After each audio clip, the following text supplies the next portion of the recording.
Dan akan kita mulai. Oke. Assalamualaikum warahmatullahi wabarakatuh. Selamat siang, salam sejahtera untuk kita semua. Shalom, Om Swastiastu, Namo Buddhaya, salam kebajikan. Yang terhormat Bapak Dr. I. Ketut Edi Purnama, STMT, selaku Dekan Fakultas Teknologi Elektro dan Informatika Cerdas. Yang terhormat Bapak Tito Soeharto, Eskom, Direktorat TIK, Ditjen Pajak Republik Indonesia. Yang terhormat Bapak Agus Budi Raharjo, dosen Departemen Teknik Informatika, Fakultas Teknologi Elektro dan Informatika Cerdas, ITS. Serta rekan-rekan peserta webinar sesi industri atau pemerintahan pada siang hari ini yang berbahagia. Perkenalkan, nama saya Rarasmaya Indreswari, dan saya akan menjadi moderator pada sesi industri kegiatan Microcredential Data Scientist pada hari ini. Alhamdulillah, puji syukur kita panjatkan karena berkat rahmatnya kita masih bisa berkumpul untuk bersama-sama menimba ilmu dari para narasumber yang luar biasa ini, meski harus dilaksanakan secara online. Semoga kita semua sehat selalu. Acara ini merupakan acara ketiga dari serangkaian webinar sesi industri pemerintahan pada pelatihan Microcredential Certification untuk Associate Data Scientist dengan host Institut Teknologi 10 November. Webinar series ketiga ini mengusung tema use case dan permasalahan terkait implementasi data science dan AI di industri atau lembaga pemerintahan. Berikut ini saya akan membacakan susunan acaranya. Kurang lebih pukul 10 sampai pukul 10.40 ini akan dilakukan pembukaan, kemudian antara 10.40 sampai 10.45 kita akan menyanyikan lagu Indonesia Raya, dan kemudian akan dilakukan pemaparan sesi industri oleh narasumber selama 1 jam, dan kemudian akan dilakukan diskusi proyek oleh instruktur selama kurang lebih 20 menit. Dan kemudian berikutnya akan dilakukan sesi tanya-jawab, dan terakhir hingga pukul 12.30 akan dilakukan penyerahan sertifikat narasumber dan instruktur serta penutupan. Untuk mempersingkat waktu, mari kita memasuki agenda pertama, dan yaitu pembukaan. Mari kita buka acara hari ini dengan doa. Berdoa menurut agama dan kepercayaan masing-masing, dipersilahkan.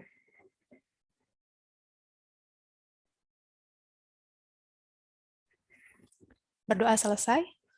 Berikutnya kita akan memasuki agenda selanjutnya, yaitu menyanyikan lagu Indonesia Raya. Minta untuk duduk dengan sikap sempurna.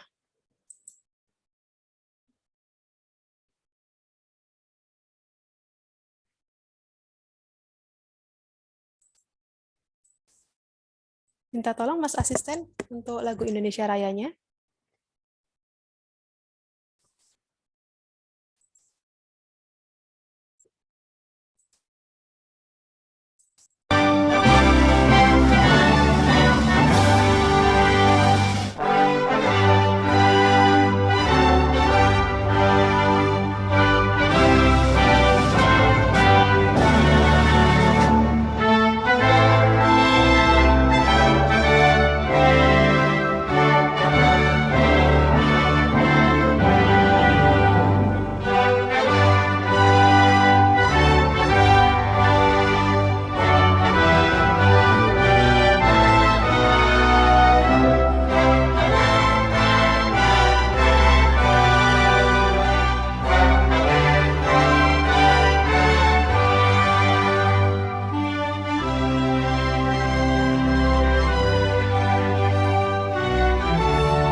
Hadirin dipersilakan untuk duduk seperti biasa.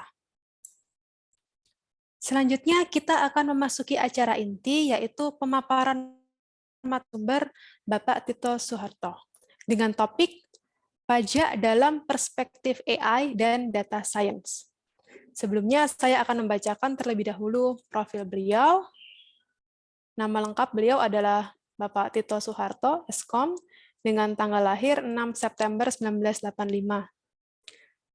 Riwayat pendidikan, beliau menempuh S1 di Teknik Informatika ITS dengan tahun lulus tahun 2009. Salam kenal Pak Tito, senior saya ini berarti. Selamat siang, Mbak.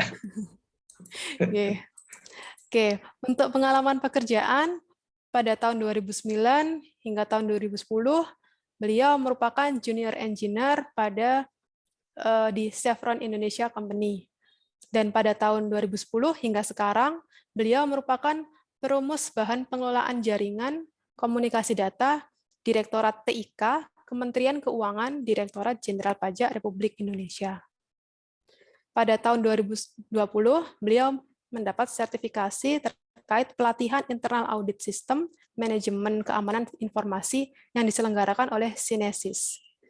Ya, berikutnya saya persilahkan kepada Pak Tito untuk memaparkan materinya. Terima kasih banyak. Sebentar, Mbak ya. Baik, Pak.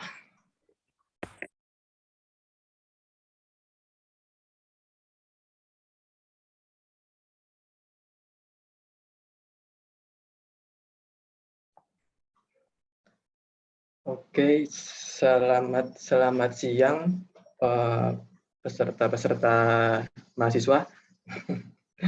Kebetulan saya alumni di ITS dan udah cukup lama ya ternyata lulusnya ya. Oke, sesuai informasi dari panitia bahwa saya khususnya mewakili Direktorat Jenderal Pajak hari ini akan memaparkan gimana kondisi dari Direktorat Jenderal Pajak terkait pemanfaatan data science dan AI.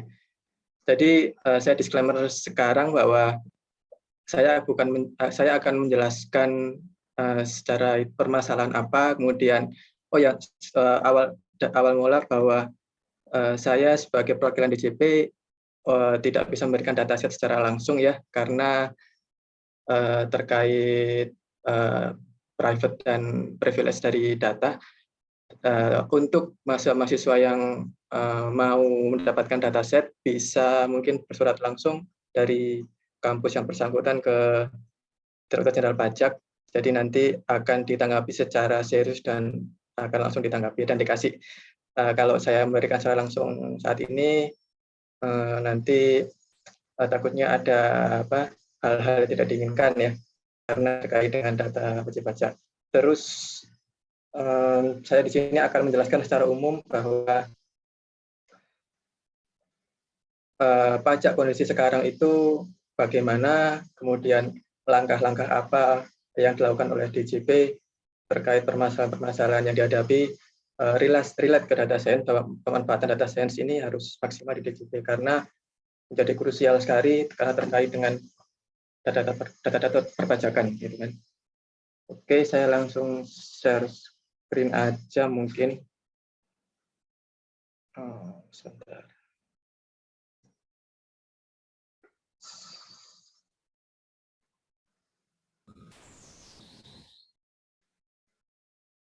Bentar, ini selalu share screen dari, oh ya maaf.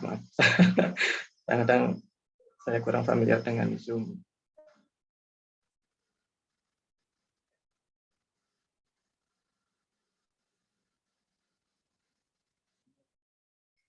Oke.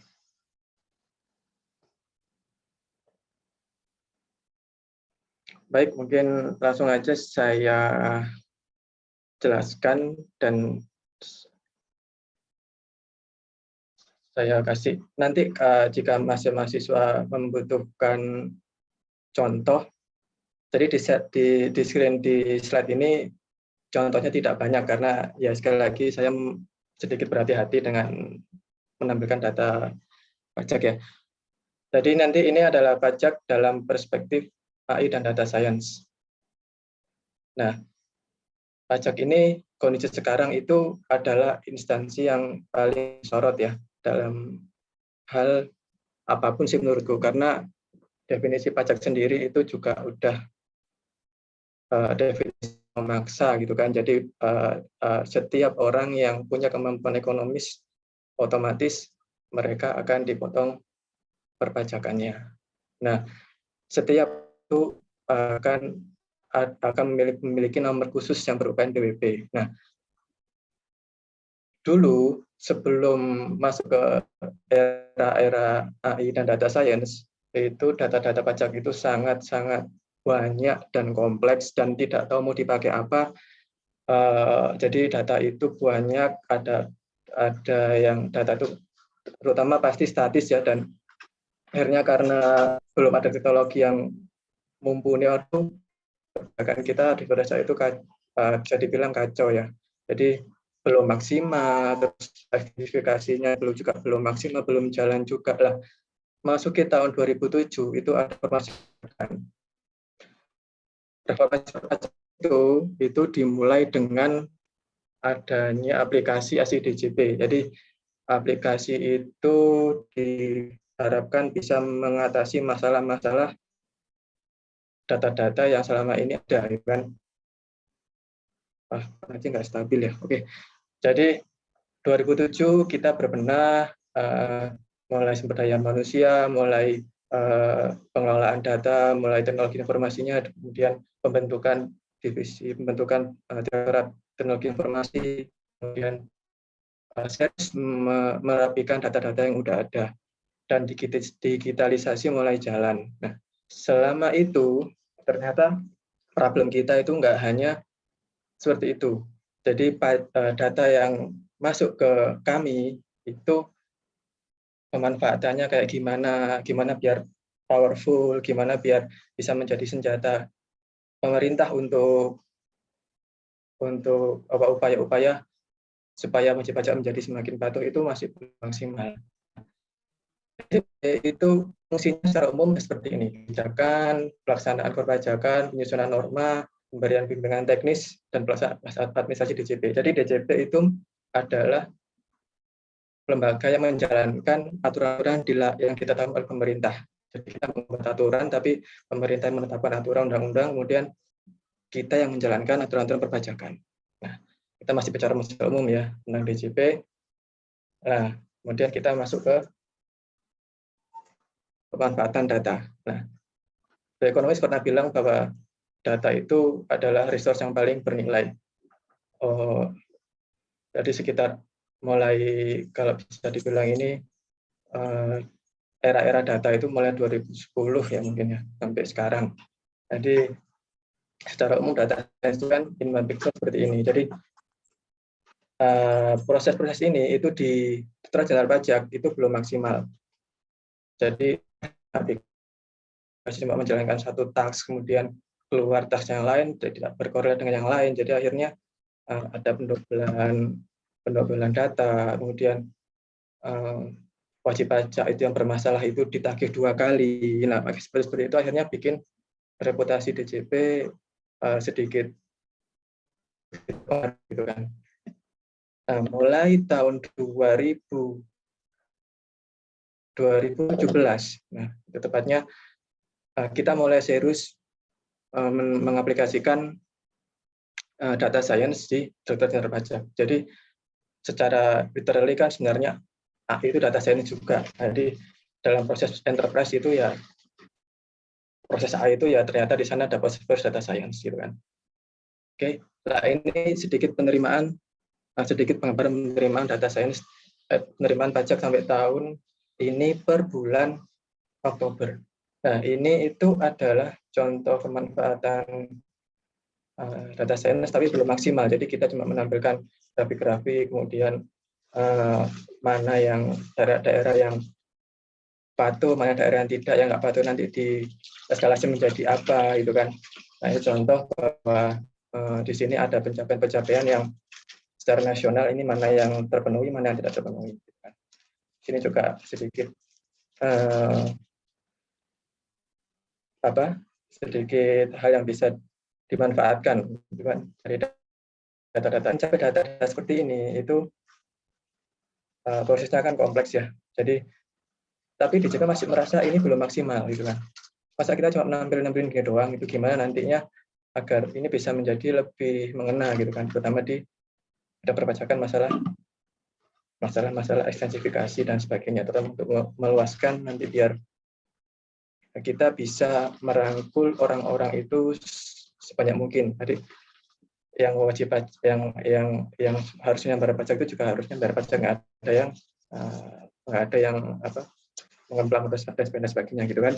Nah, ini contoh sedikit bahwa ini saya tampilkan sedikit ya, jadi ada banyak data itu, cuman saya pribadi ya nanti itu konsumsinya nanti tidak untuk umum, jadi saya buka aja yang dikit-dikit. Ini penerimaan, ada juga penerimaan tahun kemarin itu ada satu tahun, itu mahasiswa itu mungkin bisa dapat ya datasetnya, tapi ya tadi saya disclaimer bahwa nanti mungkin bisa bersurat langsung aja gitu kan, nanti akan diberi lengkap sekali gitu kan, nanti bisa diolah untuk pembelajaran ini. Oke. Nah, sekarang akan lanjut ke DJP masa depan. Jadi saya sebutnya DJP aja ya biar lebih ringkas. Jadi mulai tahun 2017 yang tadi saya sebutkan itu ada proyek yang namanya proyek siap ya, jadi sistem inti perpajakan itu akan diperbarui. Jadi aplikasi-aplikasi yang saling tumpang tindih itu akan menjadi satu aplikasi, solusi dan satu output gitu kan. Jadi proyek ini itu saya bilang proyek yang besar sekali terkait informasi teknologi informasi karena menghabiskan dana yang sangat besar gitu kan, hampir 1,5 triliun. Oke, jadi ini sedikit preview bahwa aplikasi yang baru ini itu akan bermanfaat pada pegawai pajak sendiri, pada masyarakat dan pada instansi sendiri. Jadi memudahkan pekerjaan dengan sistem terintegrasi, meningkatkan kinerja pegawai, gitu kan, membuka kesempatan bagi pegawai untuk semakin mengembangkan diri. Ini untuk pegawai wajib pajak sendiri secara umum bisa mengetahui hak kewajibannya, mendapatkan pelayanan lebih mudah, kemudian mengurangi beban wajib pajak. Kalau ini nanti proyek ini berjalan dengan lancar, itu kemungkinan deploy dan startnya mulai tahun 2024 itu udah full jalan, kita akan sangat terbantu sekali dengan proyek yang ini gitu kan. Saya sedikit makanya tadi permasalahan-permasalahan yang dulu itu akan berusaha di-solve oleh DJP untuk solusi masa depan gitu. Nah, ini secara preview secara DJP ini meningkatkan efisiensi, meningkatkan kepercayaan masyarakat, penguatan akuntabilitas. Karena kalau ini jadi nanti DJP akan terbuka, semua informasi itu semakin terbuka dan masyarakat bisa tahu gitu kan. Jadi kita menjadi lebih modern. Harapannya apa? Harapannya ya kita dipercaya gitu kan.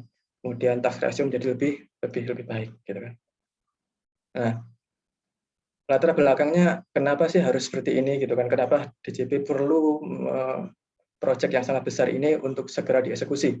Karena kita tahu bahwa sekarang ini itu ternyata reformasi yang sudah berjalan sejak tahun 2007 itu ternyata mengalami sedikit masalah setelah berjalan sekian tahun gitu kan. Nah, makanya kita butuh sedikit lagi perubahan-perubahan, jadi yang bisa nanti menjadi terobosan gitu ya bagi DJP, namanya sistem informasi perpajakan yang baru. Jadi ini disebutkan dengan Cortex. Nanti kalau jadi cuma satu ini doang aplikasinya. Jadi buat wajib pajak, buat kita ya cuma satu ini, login, kemudian di situ bisa sekali itulah prosesnya. Nanti di situ akan ada proses yang kompleks karena di sini itu di balik proses yang mudah secara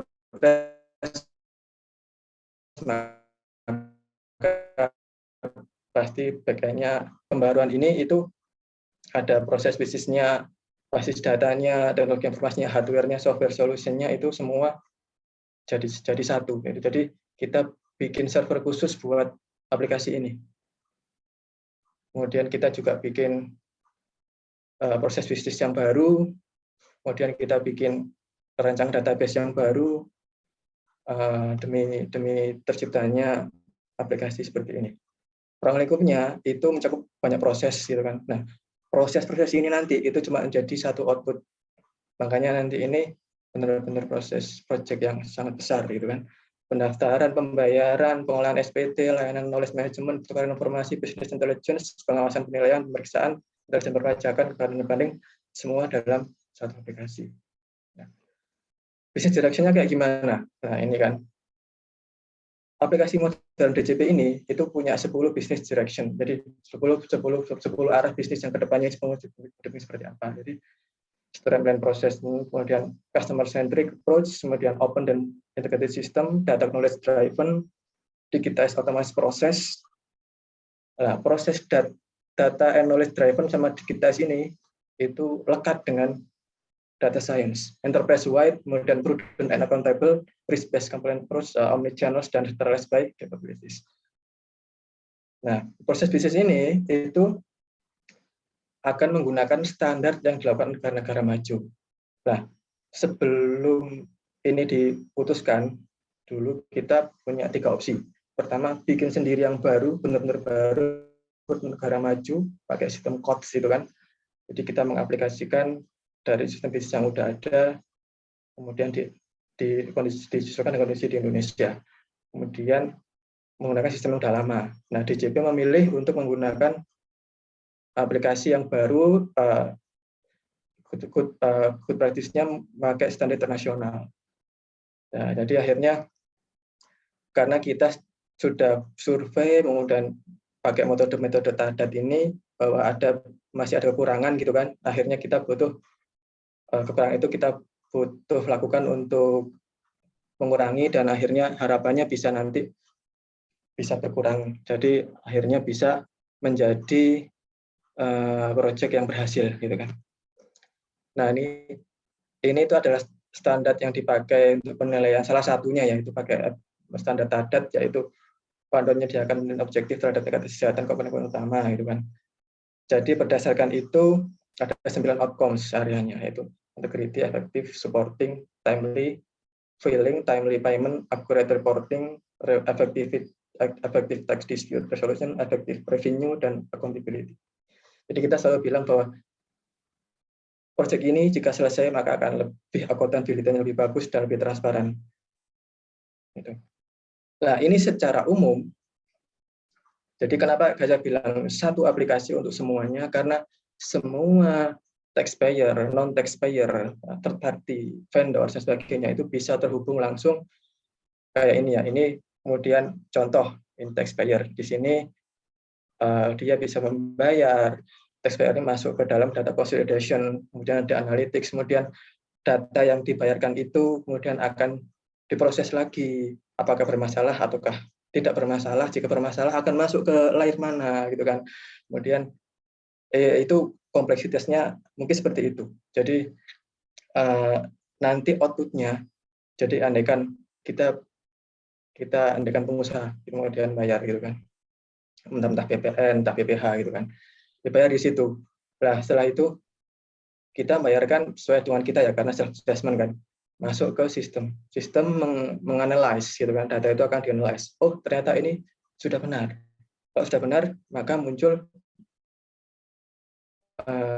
contoh kalau fakturnya akan keluar. Nah, bisa diambil dari contoh nanti lewat teknologi mobile, kita bisa send ke HP orang itu, jadi mereka nggak perlu datang, mereka bisa download dimanapun. Nah, itu contoh bahwa proyek ini nanti satu solusi, one solution gitu kan. Kalau kita sebagai karyawan yang pajaknya udah diatur, udah ditetapkan sekian persen ya, kita tinggal bayar di situ, kemudian SPT-nya kita laporkan. Nah, kemudian pasti benar, kemudian keluar report-nya gitu kan. Kalau kita itu ada usaha lain, ya usaha itu dilaporkan, dihitung ulang, kemudian masuk ke situ, hitungannya benar atau salah gitu kan. Nah, itu semua di-analyze. Jadi di situ ada service data collection-nya, ada transactional database-nya, ada data consolidation-nya, ada source system-nya. Situ. Nah, proses ini akan lebih advance daripada proses data science yang sekarang ini udah ada, yang udah kita alami. Jadi kita sekarang masih sekadar mengambilkan data itu statis dan semi otomatis gitulah. Jadi data itu akan keluar dan kita akan meng-cross check lagi gitu kan, karena banyak ya integritas datanya masih kurang ya, integritas datanya masih butuh dituning lagi gitu kan. Nah makanya proses ini itu benar-benar akan memudahkan semua. Jadi pembayar pajak lebih mudah, kita juga lebih mudah, secara institusi juga lebih mudah gitu kan. Nah, AI itu kan layer paling atas ya, AI itu secara umum kan. Nanti prosesnya mungkin bisa masuk ke machine learning atau deep learning gitu kan. Di sini mungkin prosesnya akan masuk ke machine learning dan mungkin akan masuk ke deep learning untuk proses yang rumit gitu kan. Kalau saya mau overview sebentar gitu kan, apa sih permasalahannya di pajak kok sampai segitu rumitnya gitu kan.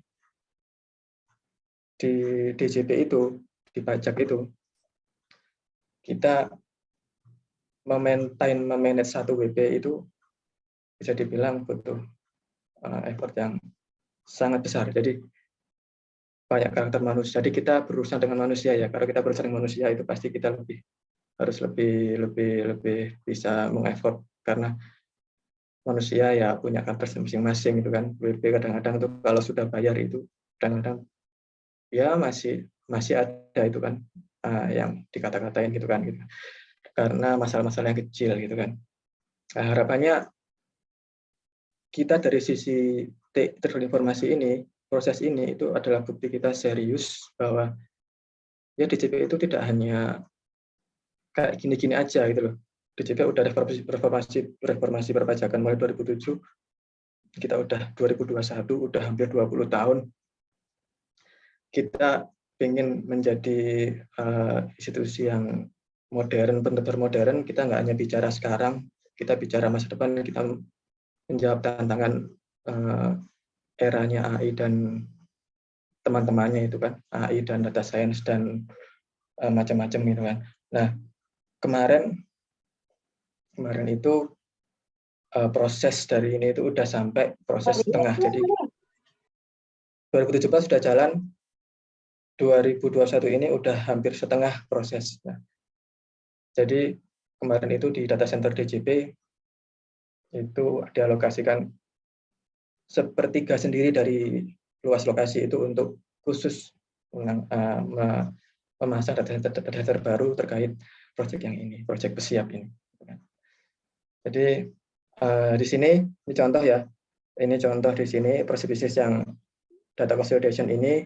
Di sini ada secara garis besar ada tax account management, ada compliance risk, ada business intelligence. Kemudian di sini ada source systemnya. Nah, kita outputnya di assurance dan enforcement itu ada tax supervisory, audit, valuation, objective lah. Itu ini adalah output untuk mana yang bisa masuk audit, mana yang bisa masuk valuation. Jadi kalau data itu udah, yang repot tuh kalau data WP itu datanya nggak bersih. Maksudnya WP itu masih banyak masalah di perpajakannya. Ya, prosesnya akan semakin rumit. Nah, gitu kan. Outputnya apa? Outputnya nanti rata-rata mungkin disuruh audit gitu kan. Audit kita nanti kurangnya berapa. Menurut FYI aja, jadi di DJP ini itu kita sering kalah gitu kan dalam sengketa pajak. Nah, itu sebenarnya itu harus diperbaiki dari sisi kita, kenapa kita sering kalah. Kita udah mengajukan keberatan sekian gitu kan, miliar, triliun gitu kan. Wajib pajaknya itu nggak terima, kemudian banding. Dan mereka hampir pasti banyakkan itu 70% menang data di pengadilan pajak itu. Nah, ini ada apa ini gitu kan. Nah, kita harus berbenah nih gitu kan. Mungkin proses kita belum bersih, mungkin data yang disampaikan belum clean, atau bukti yang disampaikan belum clean. Nah, itu nanti akan dijawab salah satunya di aplikasi ini, Cortex ini, masuk di audit. Nah, jadi kalau di catat satu-satu itu ini bisa menjadi berapa SKS mungkin ya. Oke, ini bisnis yang secara umum yang kita harapkan nanti bisa berjalan gitu kan. Ini secara umum, ini udah akhir slide. Nanti kalau mau bertanya silahkan, saya akan jelaskan aja. Kalau minta dataset, tadi saya sudah jelaskan, langsung aja berkirim surat gitu kan. Jadi kita ada sekian anggota tim, ada misalkan ada satu tujuan. Jadi 5 aplikasi saat ini akan menjadi satu aplikasi. Nah itulah visi kita di masa depan proyek siap ini, yaitu pembaruan sistem inti administrasi perpajakan. Saya kira ini yang harus kita sampaikan, bahwa data science itu tidak melulu masalah kerumitan data itu ya, tapi kita bicara lebih besar, yaitu bicara masalah solusi apa yang bisa ditawarkan oleh data science itu. DCP berusaha untuk menjawab itu dengan aplikasi ini, aplikasi siap atau siap ini. Oke, ini timeline-nya. Jadi 2017 jalan, membangun proses bisnis, membangun database yang baru, merencanakan gitu kan, membangun topologi yang baru. Project secara hardware jalan mulai tahun ini. Jadi servernya datang, konfigurasinya dilakukan, terus macam-macam. Deploy tahun 2023, 2024 support. Jadi mulai jalan tuh 2024. Karena support udah mulai jalan. Baik, ini udah akhir slide. Mungkin sepertinya sudah cepat ya saya menyampaikan materi ini. Saya harapannya kita lanjut ke pertanyaan aja, karena mungkin dengan pertanyaan itu saya bisa lebih menjawab apa yang ingin ditanya oleh mahasiswa di sini gitu. Karena kalau saya jabarkan secara slide ya seperti ini yang ingin saya sampaikan gitu kan, terkait data science dan AI. Gitu kan. Oke, Pak moderator tadi barangkali ada pertanyaan karena slide sudah selesai. Baik, Pak Tito, terima kasih banyak atas pemaparannya yang luar biasa. Mungkin untuk pertanyaan kita taruh di akhir ya, Pak. Setelah ini ada materi lagi dari instruktur. Oh, gitu. Mungkin setelah itu baru sesi Ya. tanya jawab. Kami kumpulkan di akhir, begitu nggak apa-apa ya, Pak ya? Tidak boleh apa-apa ya? jam berapa kira-kira? Jam berapa? Oh, dari instruktur mungkin sekitar 20 menitan gitu, Pak. Oh, apa buru-buru ya, Pak? Oh, enggak sih, nanti takutnya ini kan di rumah, jadi kalau kayak ada yang itu, biar saya nggak miss gitu. Oh, baik, Pak. Ya. Baik, kalau begitu mungkin kita lanjutkan ke sesi berikutnya, yaitu pembahasan oleh instruktur, di mana pembahasan ini nantinya untuk memfasilitasi rekan-rekan peserta pelatihan dalam menemukan ide proyek akhir. Sebelumnya saya bacakan dulu profil instruktur pada hari ini.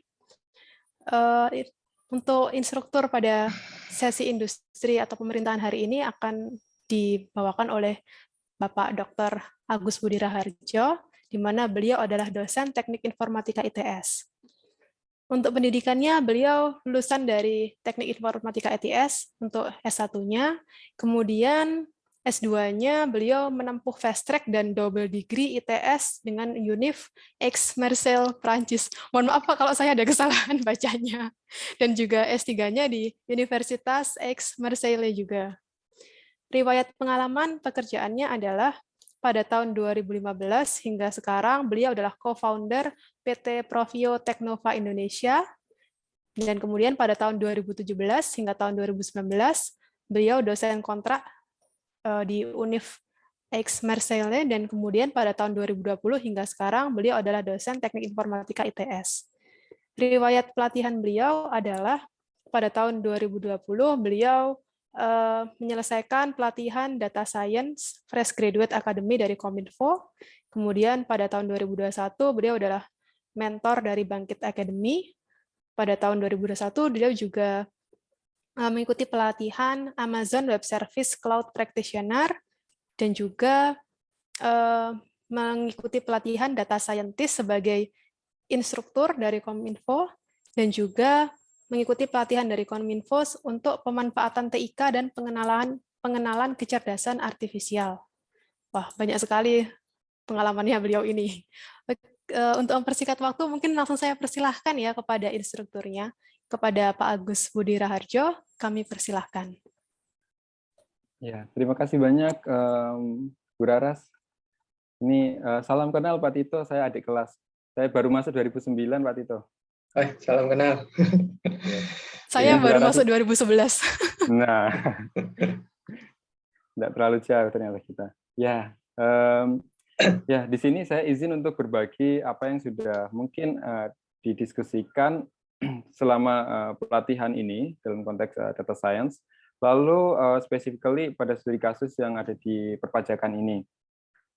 Nah, di sini nanti saya izin untuk menampilkan beberapa hal. Datanya semua data publik, karena kalau data private seperti yang disampaikan Pak Tito harus bersurat dan ada mekanismenya. Gitu. Oke, sebentar. Saya izin untuk share screen. Waktu yang untuk saya 20 menit ya, Beraras. Ya, monggo Pak. Oh ya, siap. Ya, semoga cukup. Ya, perkenalkan saya Agus Budi Raharjo. Bagi yang belum kenal, tadi sudah disebutkan CV-nya. Lalu ini riwayat sebagai instruktur pelatihan. Next, nah ini akan saya bahas. Yang pertama terkait dengan ruang lingkup, saya ambil dari PowerPoint atau ya materi dari Pak Tito. Lalu inspirasi ide, kebutuhan riset yang ada di DJP, Direktorat Jenderal Pajak ya. Saya dapatkan dari website resminya. Lalu contoh riset yang sudah dilaksanakan di sana apa. Mungkin dan ada contoh topik yang dibahas, daftar kebutuhan. Lalu setelah itu alur permohonannya bagaimana dan contoh topiknya nanti studi kasus. Baik data dari kalau contoh topiknya ini saya relatif ambil dari data dari luar kantor perpajakan, dari open data beberapa pemerintah daerah. Ya, mungkin lebih baik saya mengawali di sini. Yang menyampaikan tidak lebih baik dari yang mendengarkan. Jadi kalau misalkan ada yang salah ucap, mungkin silakan dikoreksi nanti di sesi tanya jawab ya. Dan ini saya juga tidak lebih baik dari kalian. Kalau yang pernah ikut kelas saya, biasanya kan saya sering tanya-tanya ya, apalagi terkait dengan teknis ini, ngodingnya gimana, dan seterusnya. Jadi kita kolaborasi nanti. Ya, dari yang dijelaskan oleh Pak Tito tadi, presentasi, saya coba mengambil satu hal yang menurut saya menarik di sini, yaitu dari ruang lingkupnya. Di sini ada pembaruan proses bisnis DJP ya. Ada beberapa poin, pendaftaran dan ekstensifikasi, pembayaran taxpayer, account management, pengelolaan SPT, layanan dan knowledge management, pertukaran informasi data pihak ketiga, lalu ada business intelligence dan compliance risk management, lalu pengawasan dan penilaian, pemeriksaan dan penagihan, intelijen perpajakan dan penyidikan, dan yang terakhir ini keberatan dan banding. Keberatan dan banding. Ya, benar yang ini ya Pak Tito? Iya, benar. Secara umum seperti itu. Ini yang akan diaplikasikan di 2024 kah Pak Tito? Iya, full running 2024 gitu kan. Oh ya, siap. Terima kasih. Ya, saya coba pakai kacamata dosen nih. Saya coba mengaitkan kira-kira kalau poin-poin di sini dikaitkan dengan perkuliahan itu relasinya di mana. Selanjutnya, apakah materi perkuliahan itu diajarkan di pelatihan ini? Nah, kalau misalkan diajarkan, oh ini berpotensi, mungkin menjadi ide topik dari teman-teman sekalian untuk sebagai proyek akhir ya. Nah, kita coba satu persatu. Terkait dengan pendaftaran dan ekstensifikasi, kalau tadi Pak Tito juga sudah menyebutkan, sepertinya ranahnya ke single sign-on ya. Jadi di mana satu portal untuk semua aplikasi, dari yang 35 aplikasi. Nah, kebetulan di sini tidak diajarkan di pelatihan ini, jadi kita coret ya. Yang kedua, terkait dengan pembayaran, taxpayer account management, ini sepertinya banyak kaitannya dengan financial technology dan policy ya? Ya, kita akan bermitra ya mungkin ya. Jadi akan share API dengan banyak e-commerce gitu kan. Sekarang udah mulai jalan sih, udah mulai ada MOU-nya. Wah, sip. Siap. Ya, dan di sini kalau saya juga melihat ini kajian di DJP ini ada kajiannya blockchain. Nah, ini menarik ini kalau nanti diterapkan di 2024. Blockchain udah ada ide sih di situ. Oh ya, ya cuma ini mungkin tidak dibahas di financial technology, tidak dibahas di pelatihan ini, jadi kemungkinan kecil idenya ini ya. Benar-benar. Kita coret. Lalu selanjutnya untuk pengelolaan SPT. Nah SPT ini kalau ini salah satu domain yang mungkin ada berbagai domain lagi yang lain. sepertinya kok ini menarik kalau dibuat semacam nanti event driven arsitektur. Jadi bagaimana kalau sebelumnya itu SPT itu kita yang harus aktif bayar, tapi kita nanti dapat notifikasi dan tadi sudah lewat mobile dan sebagainya. Baik yang wajib pajak maupun yang belum terdaftar ya dapat notifikasi.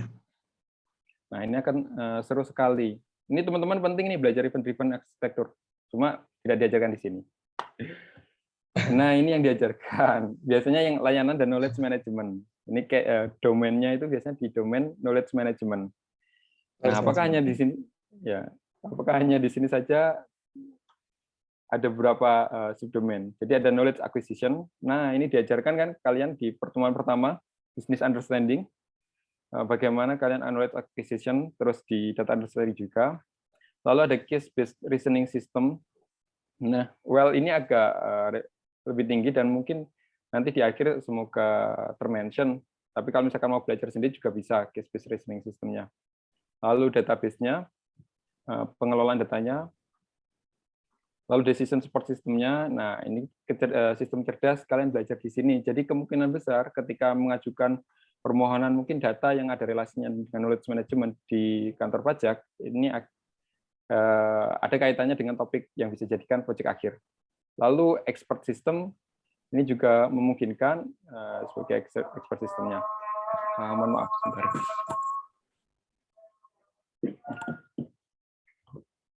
Ya, mohon maaf. Biasanya kalau azan saya diam. Cuma karena ini waktunya terbatas, jadi harus lari.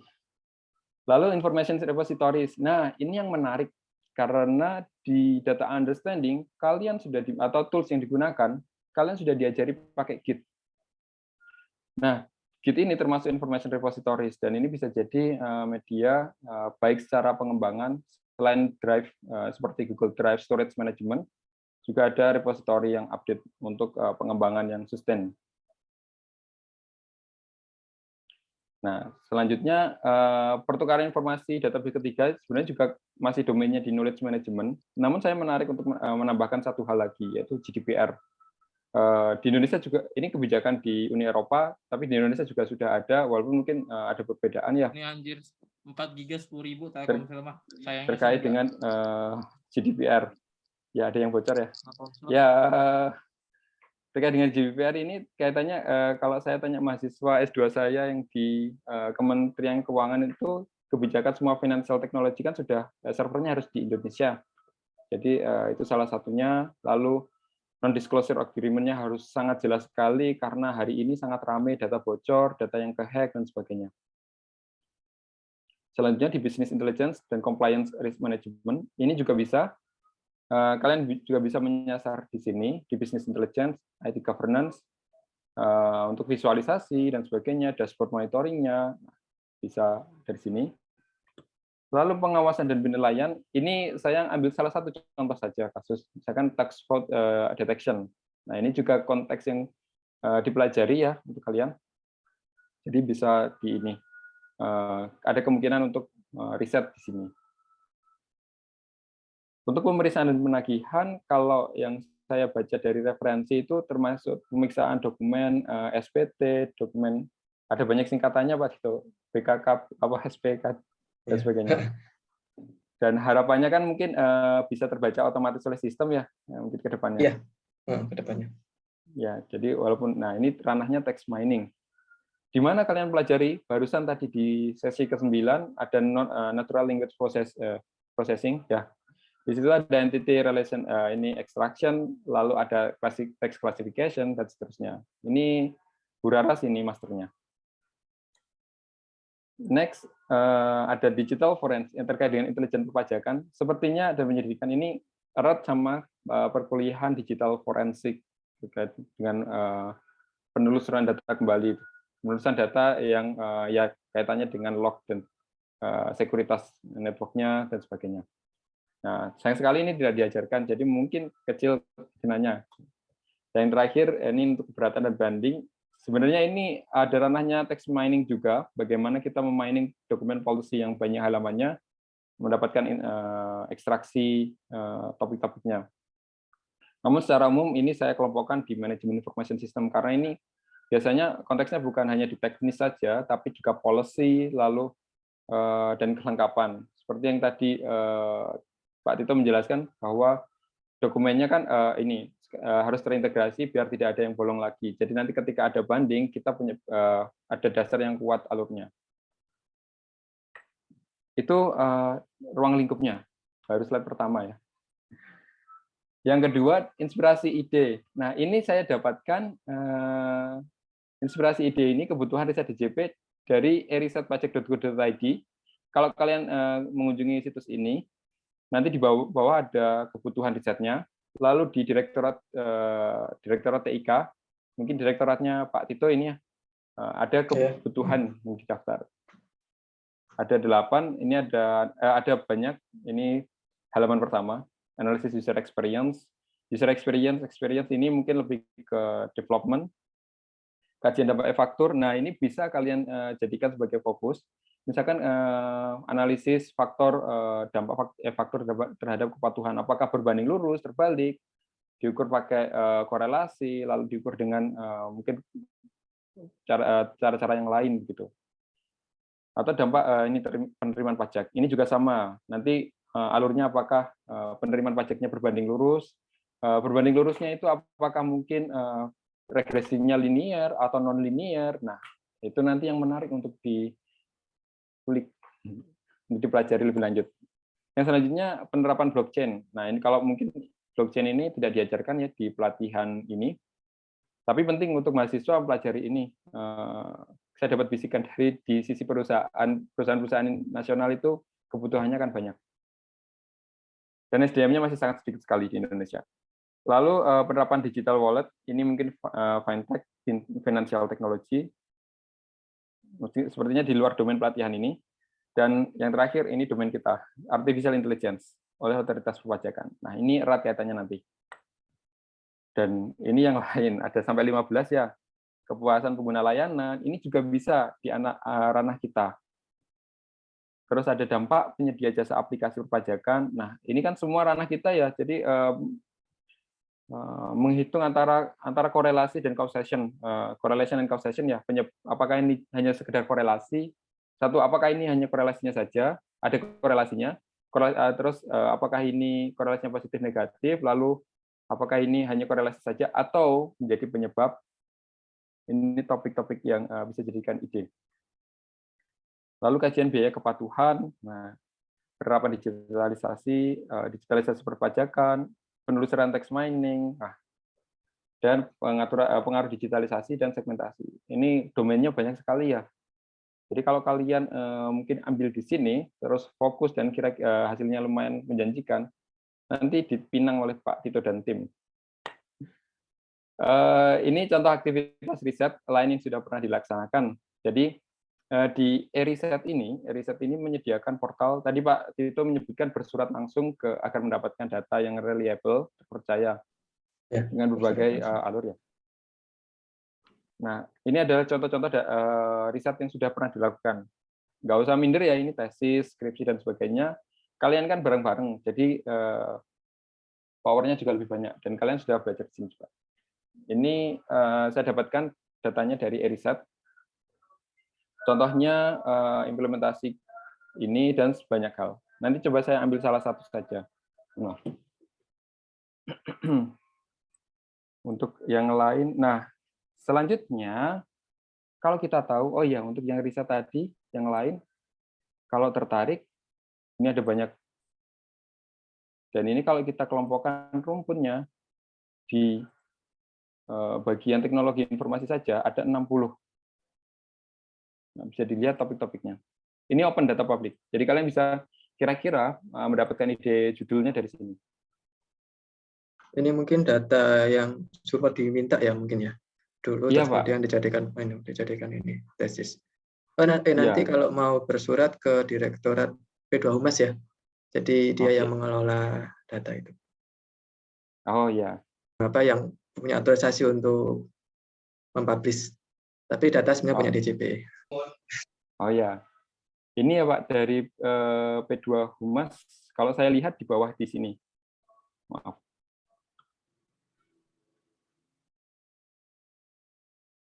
ini ya, kan P2 Humas. Iya, benar itu. Satu gedung sih. Nah, ya. Ya, jadi kalau Mas Mbak sekalian mau nyari ide, walaupun datanya tidak open, tidak tersedia di open data, jangan khawatir, kalian coba aja masuk ke sini. Nanti coba kalian sesuaikan Saran permohonan. Iya, Pak Tito?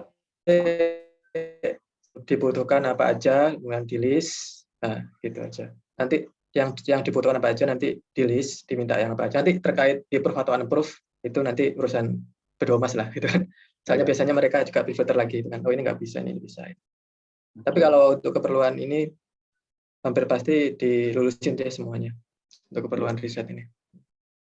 Terima kasih, Pak Tito. Nah, sudah Ya, dapat lampu sama-sama. hijau ya. Ini bola di kalian. Ini alurnya, nanti bisa dituju di sini. Nah, ini saya ambil salah satu riset, contoh riset yang diterapkan. Misalkan analisis pertukaran informasi secara otomatis Indonesia-Singapura. Ternyata tujuannya ini untuk menghindari pajak. Nah, kira-kira dari sini kita bisa dapat ide apa? Ini saya ambil dari contoh riset yang sudah dilakukan tadi ya. Nah, kalau kita melihat di sini kan negara tax haven, terus pelarian pajak dan sebagainya. Ini coba saya kaitkan dengan sesuatu yang lebih horor, yaitu Panama Papers dan Pandora Papers. Nah, bagaimana caranya? Atau kira-kira ide topik apa yang bisa kita ambil dari sini? Kalau dari sini analisisnya masih bersifat kebijakan publik, nah kita coba kulik dari sisi teknologi. Ini yang kemarin sempat saya saya coba-coba begitu, dan saya coba cari datanya. Jadi, misalkan tren pemberitaan Panama sama Pandora Papers di Indonesia itu bagaimana? Datanya open, cuma saran saya pakai VPN ya, biar lebih aman. Karena ada beberapa yang, wah ini saya mengajari yang ini ya, tricky. Ya, jadi data misalkan di Panama Papers itu open dan ada banyak datanya. Di Pandora lebih banyak, jauh lebih banyak lagi. Visualisasinya ini pakai graf kayak gini. Nah, jadi kalau kalian kemarin belajar graf, jadi kan mungkin belajar diagram, nanti kan akan ada salah satu varian graf seperti ini. Asal datanya dari mana?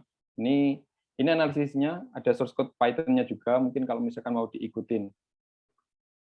Contoh datanya,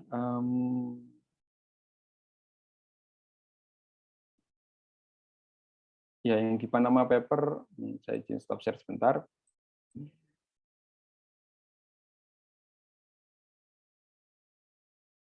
Ya, oke. Jadi kalau kalian dapetin data Panama Paper full, nanti kurang lebih datanya seperti ini, tipenya CSV, lalu datanya bisa dibaca pakai Neo4j, dimappingkan seperti ini. Apa yang hal menarik yang bisa kita dapatkan? Misalkan kalian di proyek akhir ini mencoba sesuatu yang agak risky ya.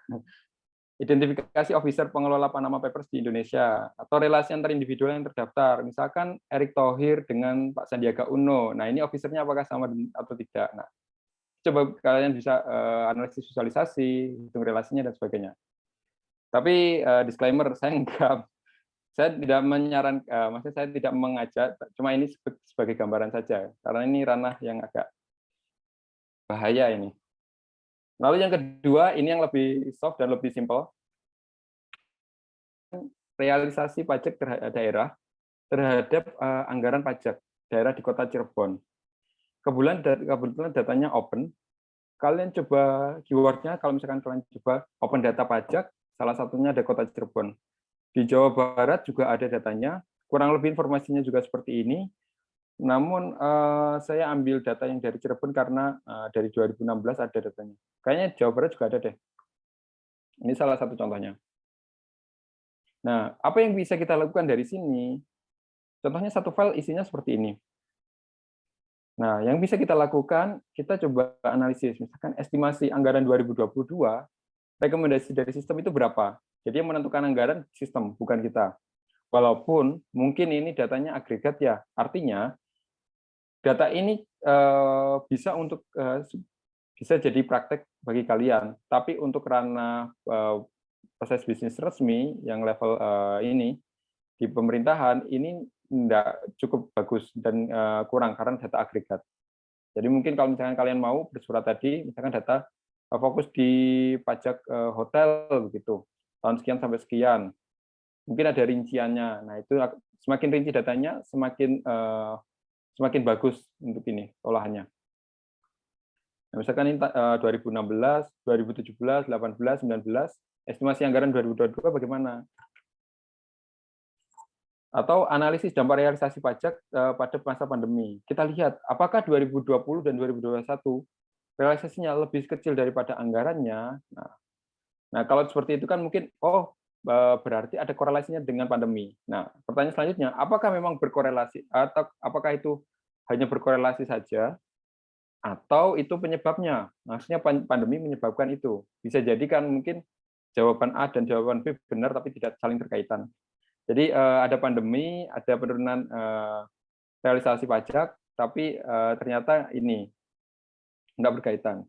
Nah, itu yang menarik untuk diolah. Tekniknya bagaimana? Ini hari ini dan kemarin kalian pelajari ya, normalisasi atau standarisasi awalnya dulu. Dari mana? Dari yang simpel dulu saja. Ini datanya 13,53 dalam miliar. Kalian convert semuanya ke miliar atau standarisasi semua angkanya jadi sama. Kalau sudah, ini kan titik dan sebagainya. Kalau kalian download pakai Excel, mungkin hasilnya koma dan seterusnya. Nah, ini juga distandarisasi. Saran saya sih pakai CSV saja, biar standar. Lalu yang kedua, coba kalian analisis outlier-nya. Kira-kira ada enggak data mungkin ketambahan 01, kan bisa jadi mungkin ngantuk terus ketambah 0, walaupun ini kecil sekali kemungkinannya. Nah, ini worth to try. Kalian mapping pakai box plot. Kalian tadi kan diajari ya analisis outlier, atau kalian scatter plot. Kalau scatter plot kayaknya bisa juga sih, tapi dengan nilainya begitu. X-nya adalah tahunnya, Y-nya adalah nilainya. Nah, setelah itu kita coba pemodelan. Pemodelan ini baru diajarkan di minggu depan ya. Jadi salah satu contohnya, misalkan kalian pakai regresi. Nah, regresinya pakai linear atau non-linear, ini perlu dipelajari. Kalau paling aman mungkin pakai polinomial dengan data yang sedikit ya. Ini kelemahannya, datanya sedikit. Cuma 1, 2, 3, 4, 5, 6. Jadi bisa jadi nanti overestimate, error-nya tinggi seperti itu. Nah, kalau kalian coba mungkin mapping pakai polinomial begitu, pakai yang regresi linear dulu coba. Kalau dirasa kurang akurat atau ini errornya tinggi, kalian coba pakai yang ini polinomial. Atau kalau kalian ada pattern-nya khusus, misalkan inflasi kan pattern-nya kan relatif meningkat. Oh maaf, saya undo, saya ganti warna. Inflasi kan mungkin relatifnya meningkat ya.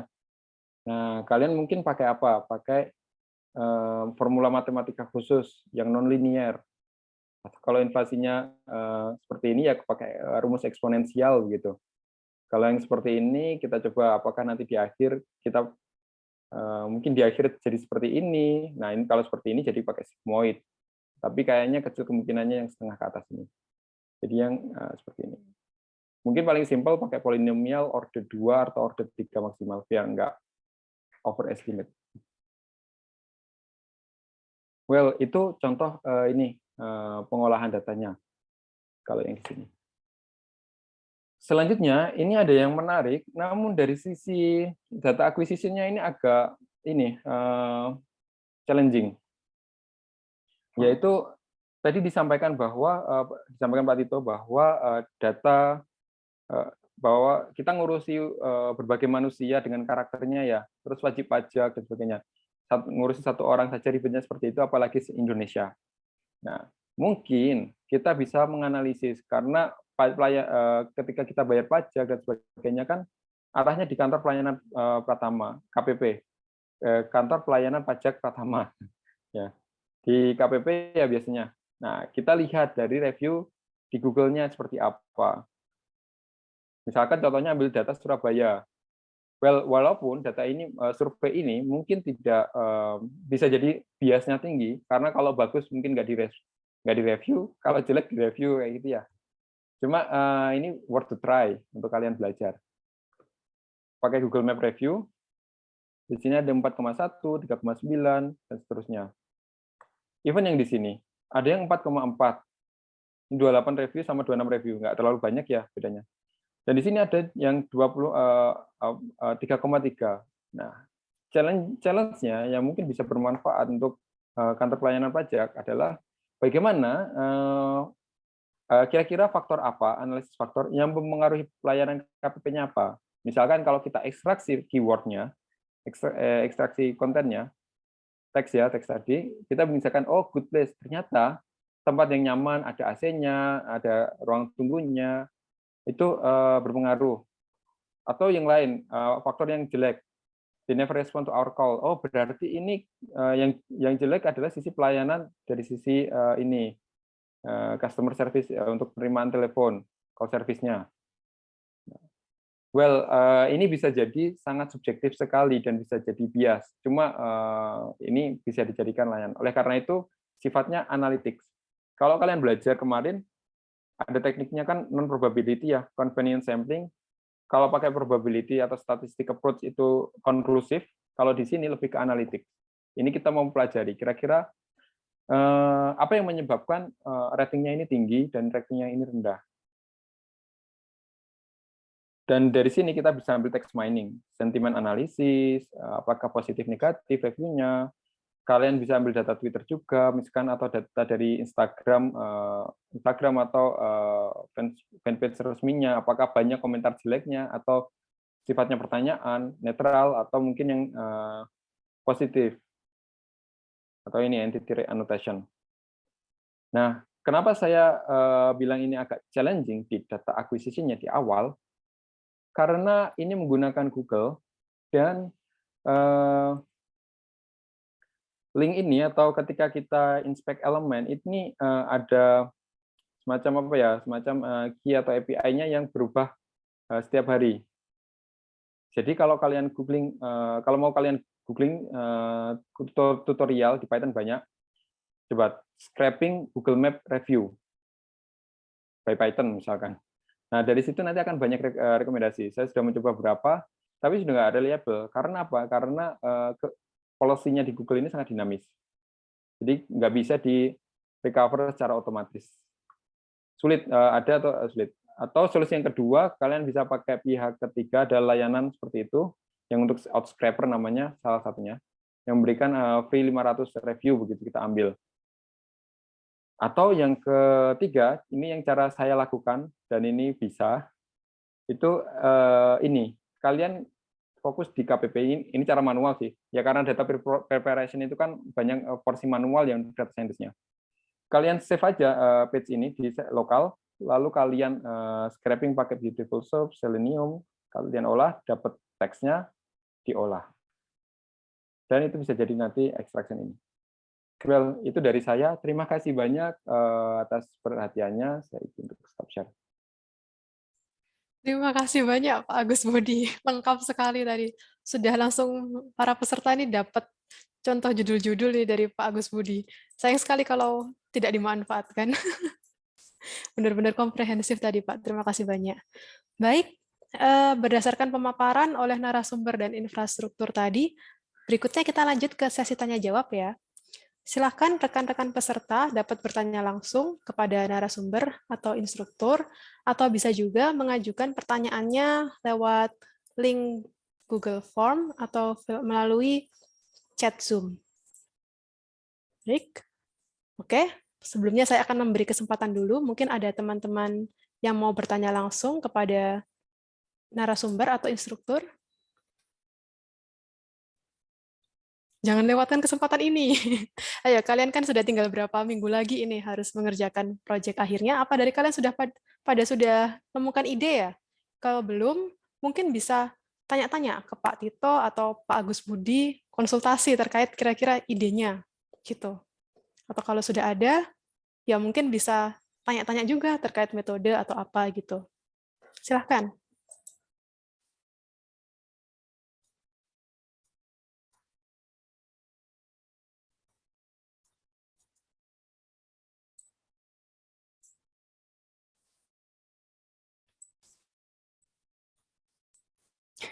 Ini kayaknya pada malu-malu semua nih, Pak. Oke.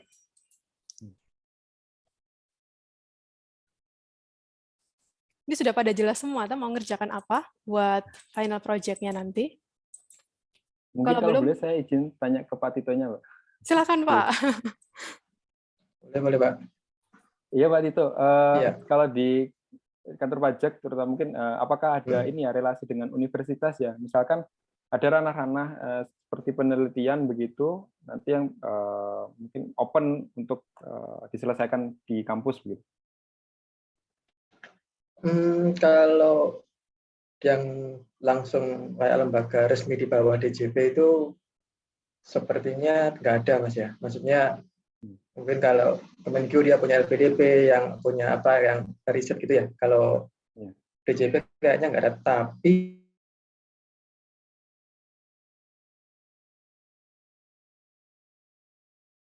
Sepertinya terputus ya.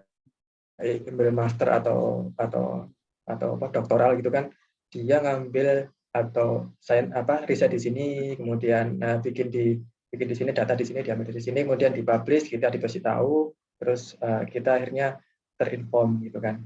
Jadi kalau seperti itu lembaga yang resmi atau apa itu kita, karena kita emang lembaga pengumpul pajak ya, jadi tidak ada. Tapi riset seperti itu, resource-nya udah banyak gitu kan. Terutama tadi yang disampaikan oleh Mas Agus yang selama ini yang udah terkait dengan tesisnya teman-teman yang pernah ambil di sini, termasuk dari teman, jadi ada kementerian lain yang ambil di sini itu juga ada. Enggak.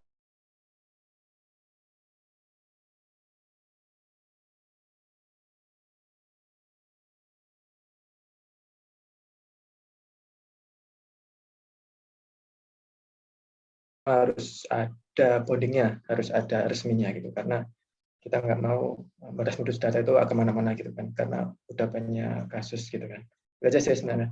Jadi kalau adik-adik mahasiswa ya, saya bilang mahasiswa kan kita sama-sama mahasiswa gitu kan, para mahasiswa, kalau membutuhkan data terkait apapun yang berkorelasi dengan pajak, tentang data WP penerimaan, terus data yang data keberatan apapun yang 5 tahun ke belakang gitu. Jika memang diperlukan, minta saja. Nah, itu nanti kita akan seleksi lagi itu mana data yang bisa dikasih atau yang bisa dikasih. Gitu sih. Setahu saya seperti itu di Birlomas ya. Di Birlomas tadi ada mbaknya ya yang itu dia langsung diincas, nanti mungkin langsung diproses gitu. Jadi teman-teman mahasiswa jangan istilahnya jangan takut minta data apapun, karena sebenarnya data ini data yang bisa dipakai lah teman. Jadi umumnya data ini bersifat umum, tapi ada yang disekat-sekat untuk tidak bisa dibagikan gitu. Semuanya harus resmi gitu aja. Jadi maaf kalau kemarin itu ada yang langsung di-share di sini, kita DJP nggak bisa, jadi minta dulu aja secara langsung gitu kan. Gitu aja sih Mas. Oke, terima kasih banyak Pak Tito. Iya, itu aja. Saya mau bertanya sih Pak Tito, sebenarnya kan selain kita meminta datanya ke DJP secara langsung, kita juga bisa kan ya minta datanya ke masing-masing kantor pelayanan pajak. Misalkan, ya kalau misalkan kita butuh gitu. datanya hanya untuk satu lokasi tertentu begitu, tidak masalah kan sebenarnya? Setahu saya KPP itu pegang data, tapi Torresnya kayaknya di kantor pusat tetap. Jadi nanti kalau minta KPP akan inform ke kita.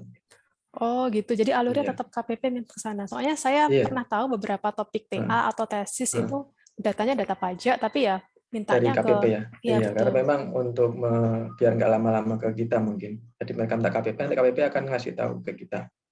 Jadi minta data ini karena datanya udah tersentralisasi ke sini sih. Jadi minta kemudian jadi lewatnya KPP gitu aja. Iya, kalau saya lihat di riset itu yang sudah beberapa riset, walaupun datanya KPP tapi terdaftar di sana. Artinya mungkin bisa lewat terpusat ya datanya. Iya. Mau kantor pusat bisa, mau KPP bisa. Tapi yang pasti Torresnya ada di kantor pusat untuk data ini gitu aja sih. Jadi kalau misalkan Bu Raras di KPP Pratama Surabaya begitu, yang mungkin Skolilo, nah itu bisa minta datanya di pusat karena datanya di sana. Dan itu terdaftar di e-riset. Jadi sepertinya lebih simpel kalau ke sana. Iya. Karena juga udah banyak sih teman-teman dari perguruan tinggi lain itu juga ke sini gitu Mas, ke kantor pusat. Ya entah sekedar overview aja, terus kemudian di situ di perpus, kemudian mungkin dia juga minta data dan sebagainya. Gitu. Oke, baik. Terima kasih banyak Pak Tito dan Pak Agus. Mungkin saya persilakan sekali lagi dari teman-teman mahasiswa, mungkin ada pertanyaan yang mau diajukan? Ini nggak ada pertanyaan nih. Kalau tidak ada pertanyaan, nanti saya tunjuk deh. Oke. Permisi, apakah Silakan. saya boleh bertanya? Silakan sebutkan nama dan asal universitas ya. Ya, jadi perkenalkan nama saya Muhammad Juniarto dari ITS. Jadi ingin bertanya, Bapak-bapak sekalian. Jadi saya punya ide kayak bikin punya ide data scientist itu kayak ngelola kesehatan mental teman-teman gitu dari Twitter, dari posting Twitter mereka gitu. Jadi kayak kan kebanyakan kalau orang-orang kayak stres berat tuh kayak banyak posting yang hal-hal mengginggau ya. Yang menggigau itu kalau gitu pakai proses NLP gitu ya. Modelnya atau untuk datanya itu tinggal ngambil di Twitter gitu ya. Terima kasih. Atau kurang jelas ya pertanyaan saya? Sepertinya cukup sih. Mungkin ini saya arahkan ke Pak Agus, ya. Oh iya. Oh, enggak, Pak Agus. Iya, kebetulan domain ini juga jadi ide di di tim yang saya mentori di Google Bangkit dan masuk 15 besar nasional. Jadi dia mencoba membuat platform yang bisa menganalisis PTSD ya, Mas Juniarto. Jadi ya semacam stres dan sebagainya kan kalau kita kelompokkan itu PTSD. Nah, mereka coba membuat itu yang bisa terintegrasi dengan psikolog. Nah, kalau misalkan kalian mau ambil data dari Twitter, bisa. Jadi Twitter itu kan ada dua ya, ada data yang kalian ambil, sepertinya up to 7 hari kalau nggak salah. Mohon maaf karena saya bukan domain utama di text mining, tapi kalau data riwayat sebelumnya itu 7 hari, atau data streaming bisa. Biasanya yang semacam drone emprit-nya Mas Ismail Fahmi kan ngambil data starting servernya dari sekarang, terus sampai 3-4 bulan ke depan begitu. Nah, dari situ bisa dipelajari, nanti data Twitternya masuknya kategori semi unsupervised learning, masuknya semi unstructured, semi structured. Jadi strukturnya itu bisa jadi namanya dan sebagainya sudah dipisah, tanggalnya. Cuma konten tweetnya ini yang unstructured. Nah, itu bisa kalian coba pakai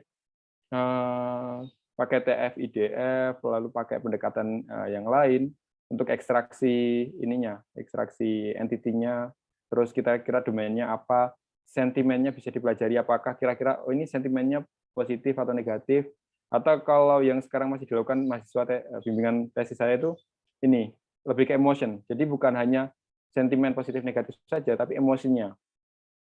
Contoh sederhananya kalau di Facebook itu kan kalian ada emoticon macam-macam ya, ada yang sad, angry, surprise. Nah, jadi kita analisis emotionnya juga bisa. Nah, tapi challenge-nya, studi kasusnya mau data Indonesia atau data internasional, Mas?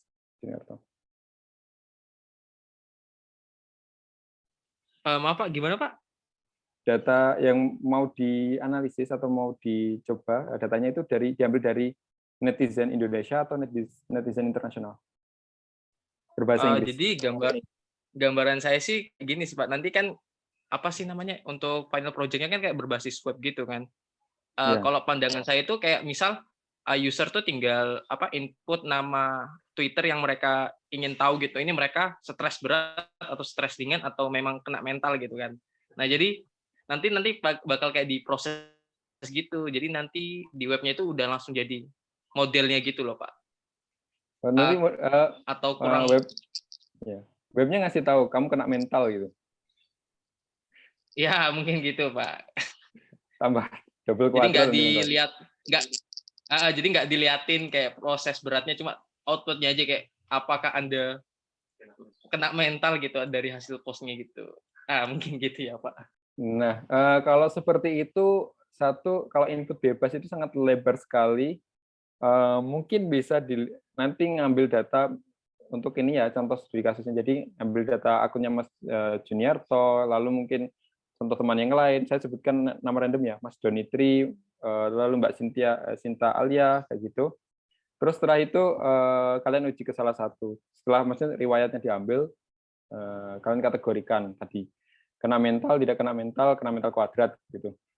Nah, dari situ ya saran saya jangan berhenti di situ, tapi advice-nya apa? Misalkan kan ada data long lat-nya ya kalau nggak salah di Twitter itu. Nah, itu bisa direferensikan kira-kira psikolog terdekat itu di mana. Nah, itu bisa direkomendasikan di sana. Itu bahkan sangat mantap itu, Mas.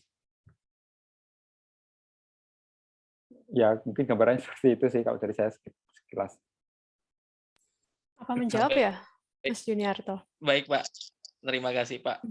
Jujur ya menjawab sih, cuma untuk action-nya nanti ya. Makasih, Nah, Pak. itu. Ya. Actionnya yang pertama tadi seperti diingatkan Pak Agus sih, tentukan dulu batasan masalahnya. Kalian mau bahas apa dulu? Itu kayaknya penting. Terus belajarnya berarti harus crawling dari Twitter kan? Itu berarti juga tentukan kalian mau crawling dari tahun berapa sampai tahun berapa atau bulannya gitu. Atau juga dari batasan lokasinya yang diambil datanya dari mana. Kayaknya gitu. Terus untuk metode tadi juga sudah disebutkan Pak Agus Budi sih. Cuman mungkin kalau saran dari saya mungkin coba beberapa metode yang lebih baru pakai deep learning kayak BERT atau transformer itu juga bisa. Itu biasanya yang lebih akurat. Nah, sip. Mantap ini berarah masternya. Tidak, Pak. Oke, baik. Terima kasih banyak. Mungkin ada pertanyaan ini dari seorang peserta yang tidak mau disebutkan namanya, dari ITS. Ini terkait penerapan AI dan penggunaan data science di DJP, tentunya akan menghasilkan sebuah sistem yang lebih efisien jika sistem tersebut telah diterapkan dengan sempurna. Akan tetapi dalam pelaksanaannya secara real, itu tentunya akan terdapat banyak tantangan yang perlu dihadapi dalam penerapan sistem tersebut. Nah, kira-kira tantangan apa saja yang akan dihadapi dalam penerapan AI pada DJP? Selain itu, bagaimana cara menghadapinya? Mungkin pertanyaan ini untuk Pak Tito dulu ya. Kira-kira terkait penerapan AI pada DJP itu kira-kira tantangannya apa saja dan bagaimana cara menghadapi tantangan tersebut, Pak? Baik, selamat siang. Jadi mungkin saya akan jawab secara itu ya. Jadi kalau kita bangun sesuatu kan punya wish ya, harapan. Jadi ya DJP ini punya harapan meminimalisir permasalahan-permasalahan udah saat ini. Jadi ya kalau bisa nggak ada deal gitu kan. Tapi ya pasti ada masalah. Kalau menurut saya pribadi itu kan, ini kan masih proyek yang masih berjalan sampai saat ini masih on the track gitu kan. Pasti nanti permasalahan yang muncul kira-kira akan ya dari kita sendiri. Jadi mungkin terkait apa? Kita mungkin akan scale up ya. Jadi contoh ini data center itu kan, dia bisa menampung atau memproses berapa teraflop itu apa dalam satu kali proses sehari lah, itu kan tadi matang-matang gitu kan sama kita. Mungkin itu akan meleset mungkin ya, tapi lah itu makanya kan kita sampai sekarang ini berusaha men-spare kemungkinan itu menjadi reasonable, nggak terlalu besar juga karena data center yang gede banget juga membutuhkan space dan effort lagi gitu kan. Jadi kita udah scale semuanya, kemudian permasalahan nanti muncul kayaknya kalau berdasarkan pengalaman itu ya terkait kemampuan aplikasinya termasuk loading, processing, mungkin akan sedikit lebih lambat mungkin ya. Tapi itu jadi saya sadar setelah saya melihat secara rinci itu apa istilahnya bisnis prosesnya, kemudian database topologinya itu rumit banget gitu kan. Jadi mungkin ini permasalahannya masalah performa gitu kan. Mungkin akan sedikit masalah di awal-awal. Terkait skalabilitas WP nanti diperkirakan 5 tahun depan ini bertambah berapa itu kita sudah antisipasi dan itu mungkin bisa teratasi. Tapi biasanya kejadian nanti kenyataannya biasanya itu tidak seperti itu gitu kan. Ya kami harap kalau nanti masalah performa itu menjadi masalah yang concern, berarti ada sisi baiknya kan, berarti WP-nya sangat antusias gitu kan. Nah, kita harus segera siap lagi di masa depan. Jadi proses data science dan AI ini itu saya harapkan bukan maksimal tapi optimal ya dalam menangani permasalahan-permasalahan di DJP gitu kan. Jadi tadi yang saya jelaskan ada 11 yang harus di-fixkan gitu kan. Itu saya nggak berharap semuanya bisa segera selesai. Dalam artian ya rationalable-nya setengah aja udah bagus gitu kan. Nanti dalam prosesnya ke depannya nanti akan ada tuning-up terkait sistem aplikasi, mungkin proses processing datanya itu kan, nanti keluarnya datanya kayak gimana, itu mungkin berproses terus gitu. Saya yakin itu aplikasi ini yang nanti mulai 2024 running pertama kali. Saya pribadi aplikasi ini tidak sempurna, tapi aplikasi ini solusi yang terbaik gitu. Gitu aja sih. Tadi saya itu yang pertama mungkin masalah performa. Kedua, kemungkinan meledaknya wajib pajak yang antusias itu kan. Jadi hasil dari kan sekarang udah ada itu ya, udah dipetakan. Jadi sekarang udah ada ekstensifikasi, udah ada proses penyuluhan gitu kan. Nanti mungkin boomnya waktu aplikasi itu jalan, dan sekarang ini lagi di training, lagi disuluh, itu akan berdampak di aplikasi yang baru gitu kan. Jadi mungkin masalah performa, terus masalah ledakan wajib pajak yang mungkin kalau aku prediksi mungkin ya akan sedikit menghambat performa juga gitu kan. Terkait dari luar itu masalah security mungkin. Nah gitu, ini masalah security kan masalah yang prudent ya, masalah yang ya kita udah berusaha terbaik untuk menutup semua celah, tapi itu pasti ada celah gitu kan. Jadi nggak ada yang sempurna. Security mungkin jadi permasalahan juga, karena sekarang itu di 2 tahun terakhir itu kita udah ya kemarin ada DDoS attack, kemudian kemarin ada leak data-data ya juga itu kan. Ya itu sebenarnya cukup kita sesali gitu kan. Tapi ya saya berpikir rasional lagi bahwa ya ini pasti akan ada gitu kan. Jadi kedua security. Yang ketiga mungkin yang nanti mungkin ada masalah apa terkait ini, aplikasi ini terkait. Jadi masalah kebiasaan. Jadi kebiasaan kita sendiri ya. Ini kan sistem baru. Kebiasaan wajib pajak itu mungkin akan menjadi penghambat dalam aplikasi ini. Maksudnya kita sosialisasi aplikasi ini itu kan butuh waktu juga. Nanti awal pasti bermasalah. Yang ketiga seperti itu, dari masalah eksternal gitu kan. Masalah adaptasi dari aplikasi yang baru. Mungkin itu aja sih, 3 itu aja yang menjadi masalah di mungkin nanti di awal-awal aplikasi ini berjalan full gitu. Ya apakah menjawab tadi Mas siapa ya? Tidak mau disebut namanya Pak. Oke. Saya rasa sudah menjawab. Jadi ini. Iya, jadi permasalahan itu saya prediksi secara pribadi akan muncul. Akhirnya Direktur TIK harus siap lagi gitu kan. Jadi ini kerjaan yang sustainable terus-terusan gitu. Tapi ini solusi yang terbaik saat ini. ODPP. Iya. Baik. Terima kasih banyak Pak Tito.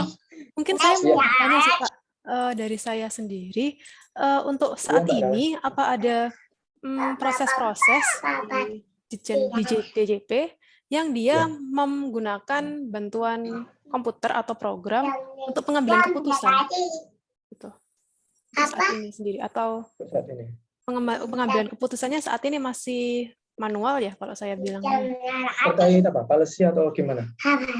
Ya, atau mungkin policy atau mungkin ada deteksi sesuatu begitu, apakah ada yang sudah otomatis by system? Kalau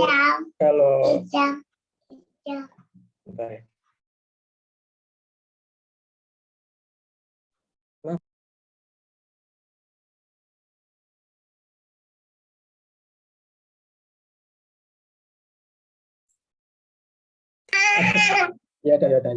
Nggak apa-apa Pak, diajak aja Pak. Jadi kalau secara policy yang dikatakan masih manual, masih kita sendiri. Jadi, tapi ada bantuan-bantuan yang kecil seperti itu apa? Jadi ya, kan tadi kan ada beberapa aplikasi kayak Faktur gitu kan. Faktur itu contoh kalau fakturnya bermasalah maka outputnya mereka akan terregistrasi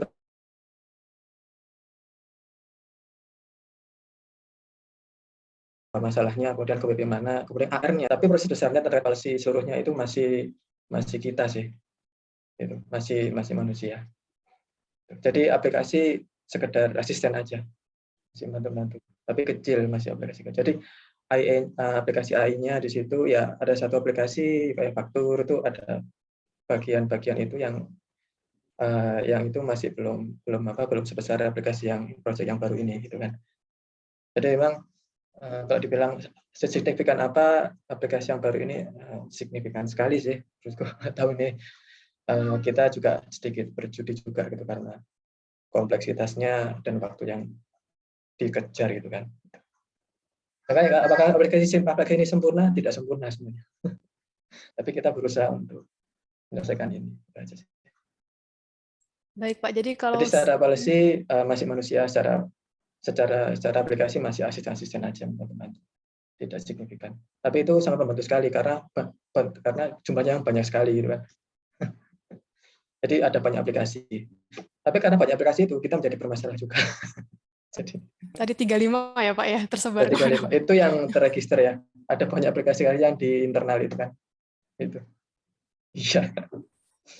Jadi kalau saya tangkap itu sebenarnya banyak sekali ya peluang AI bisa digunakan untuk membantu otomatisasi dan meningkatkan efisiensi dan efektivitas proses-proses di DJP begitu ya Pak ya.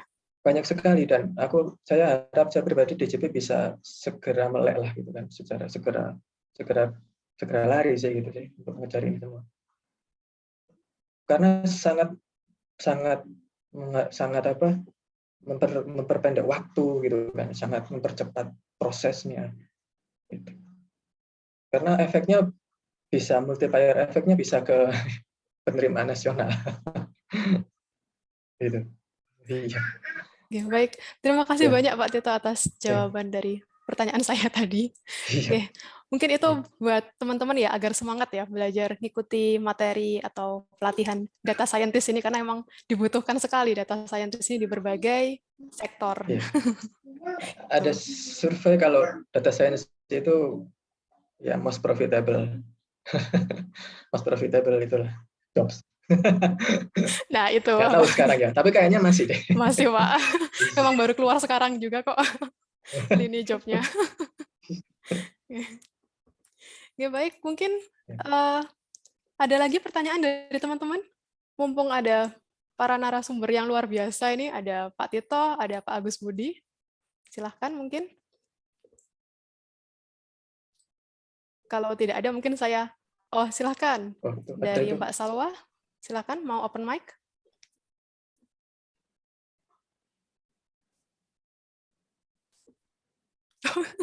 Oke, kalau nggak bisa open mic, dituliskan aja pertanyaannya. Mbak Salwa dari mana ya? Terus kemudian pertanyaannya apa, nanti saya bacakan. Tidak di-allow.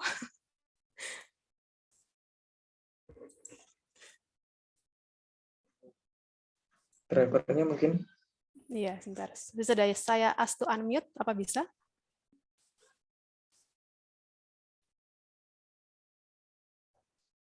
Kalau tidak bisa ya, nggak apa-apa di chat saja.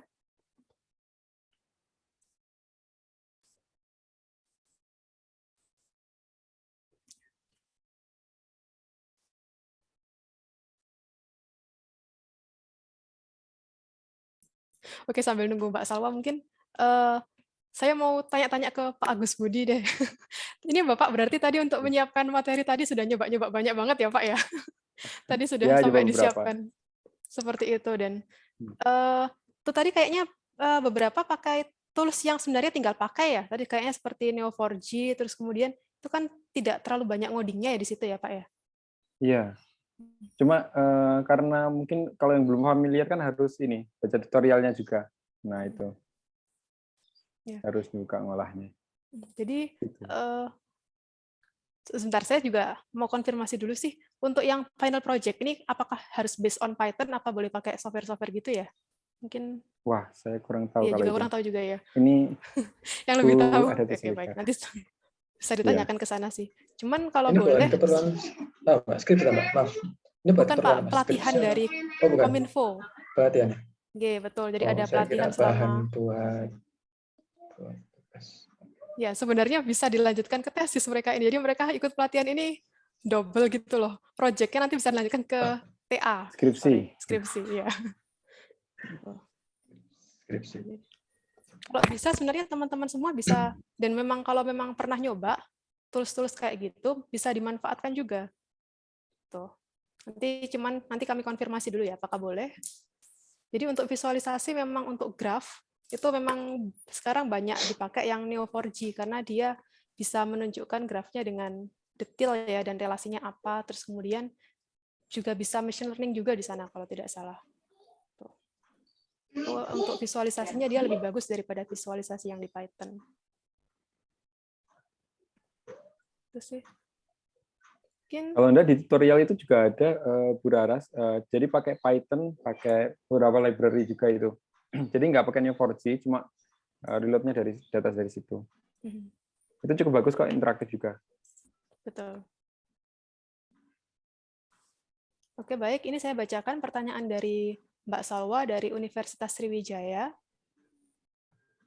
Oke, ini menyambung pertanyaan pertama terkait sentimen analisis dari Twitter. Oke, berarti ini menuju pertanyaannya kepada Pak Agus Budi, ya. Jadi kalau ini sepertinya. saya juga bukan NLP, Pak. Saya image. Jadi kalau seandainya saya ambil judul tentang sentimen analisis dari Twitter, itu kan unstructured data. Jadi perlu ekstraksi fitur seperti yang dijelaskan tadi Pak Agus, seperti menggunakan TF-IDF. Nah, ini pertanyaannya fungsi dari ekstraksi fitur itu apa ya? Monggo Pak Agus.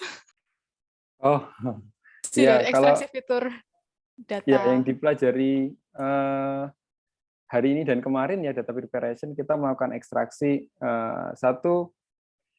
kalau sebelumnya kan hanya teks ya seperti itu. Ini disclaimer sependek yang saya pahami dan sependek pengalaman saya.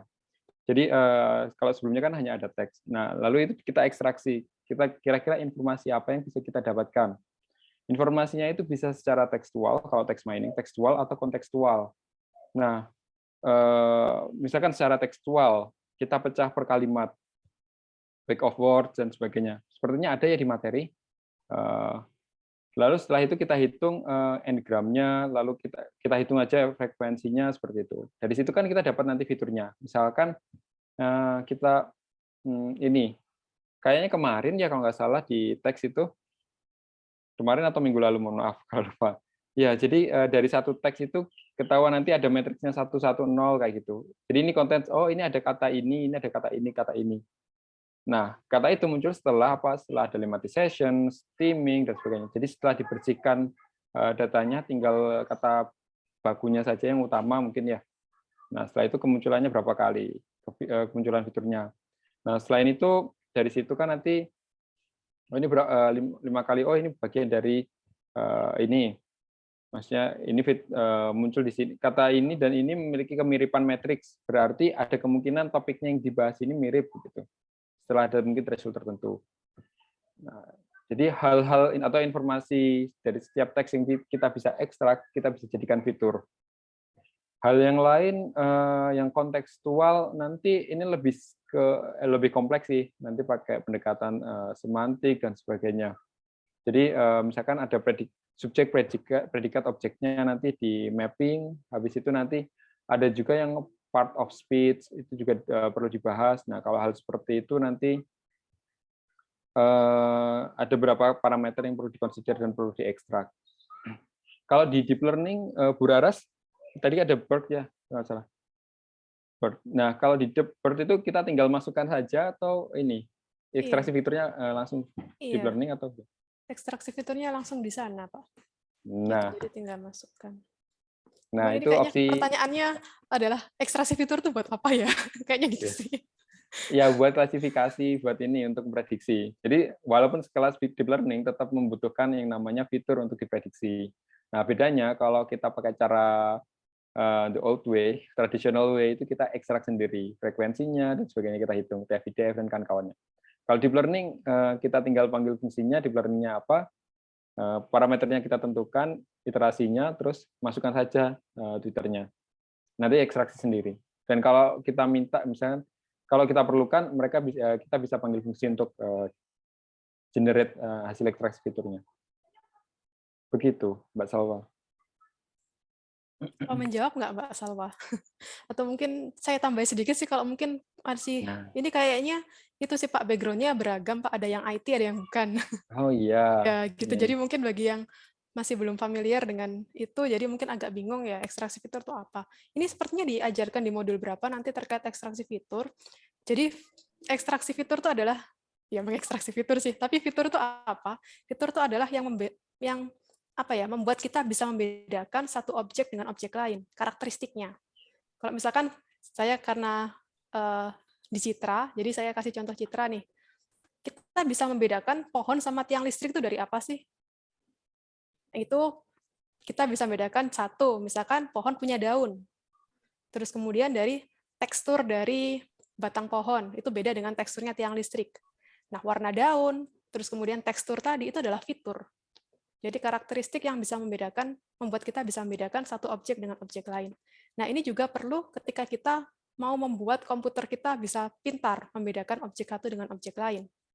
Kalau dari NLP atau text processing, itu juga ada fiturnya. Bagaimana kita bisa tahu bahwa orang ini dia mengatakan suatu hal yang positif dan orang B mengatakan suatu hal yang negatif. Nah, itu biasanya ada kata kuncinya, keyword-nya. Nah, keyword-nya itu tadi yang kita ekstrak untuk proses ekstraksi fiturnya. Nah, untuk yang metode konvensional, ekstraksi fiturnya memang kayak TF-IDF, kayak gitu. Kalau yang baru kayaknya tinggal dimasukin sih. Gitu sih. Ya, moga-moga menjawab ya Mbak Salwa ya. Mantap ini, Bu Raras penjelasannya detail tadi. Ini penjelasan sangat dasar, Pak. Tadi yang detail Pak Agus. Baik, mungkin ada pertanyaan lagi dari teman-teman mahasiswa? Ya, permisi Bu, saya izin bertanya juga. Silakan, nama dan sebelumnya saya asal. perkenalan diri, nama saya Juntri Doloksaribu, asalnya dari ITS juga. Untuk pertanyaan saya Bu, kan sebelumnya udah ada diberi penugasan buat ngumpulin judul proyek kan, judul tugas akhir. Terus kira-kira kalau kita ada nemu judul baru, itu bisa diubah apa harus sesuai dengan apa yang sudah kita kumpulkan sebelumnya? Sebenarnya kenapa kita pengen ubah, karena kita udah nemu judul proyek tugas akhir nih, tapi cari-cari datasetnya susah, kayak nggak ada yang bisa memenuhi gitu. Kalau seperti itu gimana, Bu? Baik, terima kasih. Ini saya jawab saja ya. Mungkin tapi kalau salah mohon dikoreksi ya Pak Agus Budi dan Bu Lica. Setahu saya masih boleh diganti, tapi ada batas waktunya sih. Cuman saya juga kurang tahu batas waktunya minggu keberapa. Mungkin dari Pak Agus Budi atau Bu Lica ada info ya? Mungkin lebih ke Bu Lica. Kok tidak ada ya, kami tanyakan sih. Jadi sebenarnya itu kan dari awal, kenapa teman-teman ini diminta sudah dari awal mendapatkan topik, karena supaya bisa dimonitor setiap pekannya itu dari topik ini seperti tadi ya, apakah sudah dapat dataset, terus sudah jelas mau mengerjakan apa, misalkan topik prediksi ataupun yang lain gitu ya, atau klasifikasi dan yang lainnya. Jadi kalau misalkan ada kesulitan, sebaiknya segera dikomunikasikan lewat grupnya. Masing-masing kan ada grup. Jadi di grupnya ini tidak hanya satu arah dari asisten memberikan informasi, tapi dari teman-teman juga kalau ada kesulitan, misalkan topik saya ternyata nggak visible untuk dikerjakan karena datanya nggak ada, itu tolong dikabarkan lewat situ. Jadi nanti nggak tiba-tiba judulnya ganti yang baru gitu. Kalau masalah pergantian judulnya boleh diperbolehkan ya, karena waktunya kan mungkin terbatas, juga ada beberapa keterbatasan yang kita miliki ya, termasuk waktu dan juga mungkin tools dan atau mungkin pemahaman teman-teman. Jadi masih diperbolehkan. Tapi tolong dikomunikasikan lagi ke asisten juga, jadi supaya panitia ini bisa tahu gitu masing-masing kelompok ini ada kendala apa, terus apa namanya progres yang tiap minggu dikumpulkan itu juga bagian dari penilaian. Jadi misalkan minggu ini sudah mengumpulkan topik, minggu berikutnya sudah tak dapat dataset, itu sebenarnya juga bagian dari nilai yang akhir nanti final gitu. Jadi sebaiknya tolong jangan apa namanya mepet-mepet ke belakang ya, nanti teman-teman sendiri yang bebannya akan semakin banyak gitu. Jadi kalau maksimalnya kapan, sebaiknya minggu ini tuh sudah dapat topik yang fix gitu. Dan juga datanya sudah dikunci gitu ya. Jadi di pekan berikutnya teman-teman bisa lanjutkan untuk ngolahnya dan modeling dan seterusnya. Itu kira-kira ya. Jadi pada prinsipnya boleh diganti.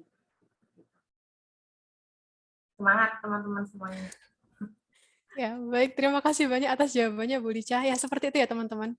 Karena ya seperti yang sudah kalian pelajari beberapa minggu ini, proses paling lama itu justru di data preparation. Jadi kalau kalian terlalu mepet, ganti judulnya, dapetin datanya, ntar habis waktunya di preparation-nya. Terutama labeling kalau misalkan kalian klasifikasi. Gitu. Ya, baik. Saya izin nambahin, boleh?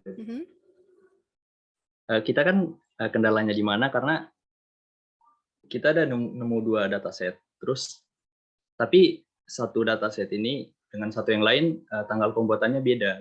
Jadi kan itu tugas akhir ini ibaratnya tempat kita buat latihan kan. Itu ibaratnya kalau kita anggap contoh ada dataset tahun 2015 sama dataset tahun 2017. Jadi kita anggap aja itu tahun pembuatannya adalah tahun yang sama. Kalau seperti itu boleh nggak Bu? Atau memang kita harus ngambil data yang benar-benar ada gitu, atau bisa secara asumsi doang gitu? Mungkin saya tanya dulu ya, kenapa kalau misalkan pakai salah satu saja emang kenapa? Yang 2017 saja atau 2015 saja? Ada masalahkah? Terlalu sedikit Sebenarnya sesuai dengan judul kayaknya memang harus pakai dua-duanya, karena bentuk data yang disajikan juga dari dataset yang satu dengan dataset yang kedua itu beda, Bu. Tapi tahunnya ada yang tahun 2015 dan juga ada tahun yang 2017. Oh gitu, 2 dataset yang berbeda. Iya, Cuman maunya perbandingan dalam 1 tahun. iya. Kalau Sebentar. kita anggap ya udah samain aja lah. Pokoknya datanya tersedia, kalau itu bisa nggak? Sebentar, jangan tanya ke saya, ini kepada siapa ya? Mungkin Pak Agus Jadi Budi. kasusnya apa, Mas Jentri? Kalau kasusnya itu penyediaan tempat sampah, Pak. Berdasarkan di mana kecenderungan orang di satu kota membuang sampah. Jadi yang diprioritaskan pertama kali itu yang berpotensi dampaknya merusak lingkungan lebih tinggi gitu. Oke.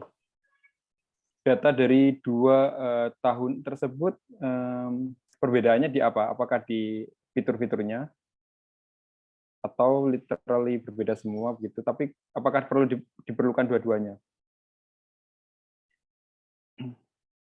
Kalau datanya, contohnya data tahun 2015 itu menyajikan data di mana masyarakat tertentu membuang sampah, terus untuk data yang satunya lagi menyediakan data fasilitas tempat pembuangan sampah umum, tempat pembuangan sampah akhir yang tersedia. Jadi itu kan 2 data yang berbeda, tapi tahunnya beda. Kita nggak ada nemu tahun yang sama. Oh ya. Sebenarnya kalau konteksnya dari segi judulnya dibuat secara umum saja enggak masalah sih. Maksudnya secara nanti pengolahannya. Nah, lalu terkait dengan datanya, misalkan kalau data yang tempat orang membuang sampah pada spot tertentu itu, apakah data yang lebih baru atau data yang lebih lama?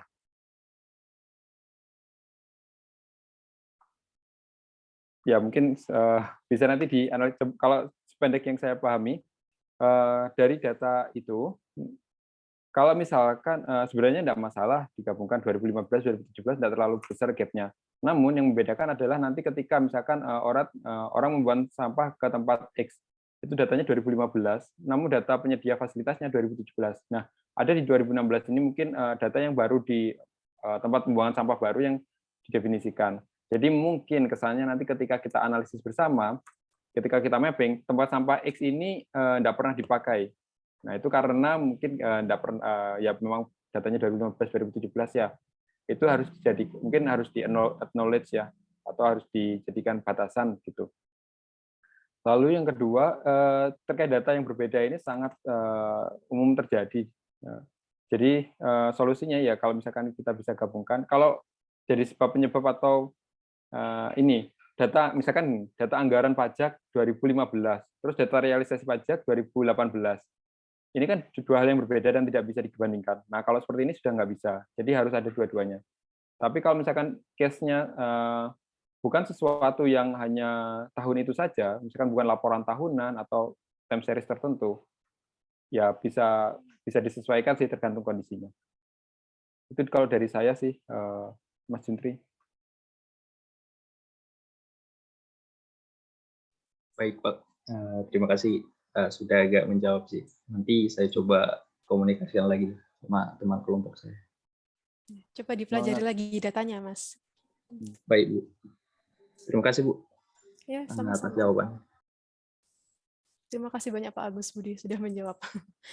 Oke, berikutnya apa ada pertanyaan lagi dari para peserta?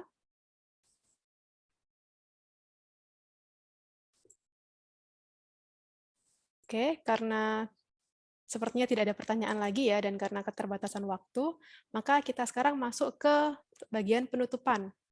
Sebagai bentuk apresiasi kepada narasumber dan instruktur, kami akan menyerahkan secara virtual sertifikat apresiasi dari Microcredential.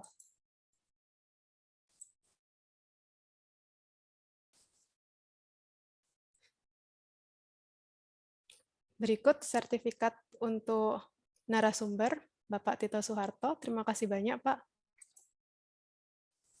Sama, Mbak.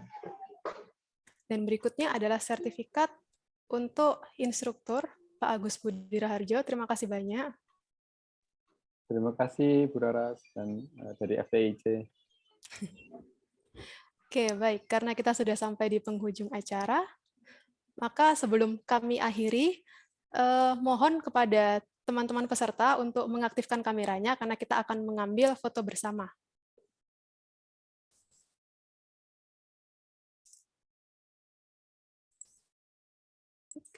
Minta tolong bantuannya Mas Asisten untuk take foto.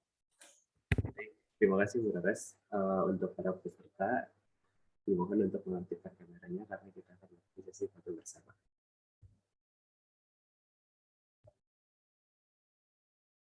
Baik, mungkin saya hitung sampai hitungan ke-3 untuk 1, 2, 3. Lalu selanjutnya 1, 2, 3.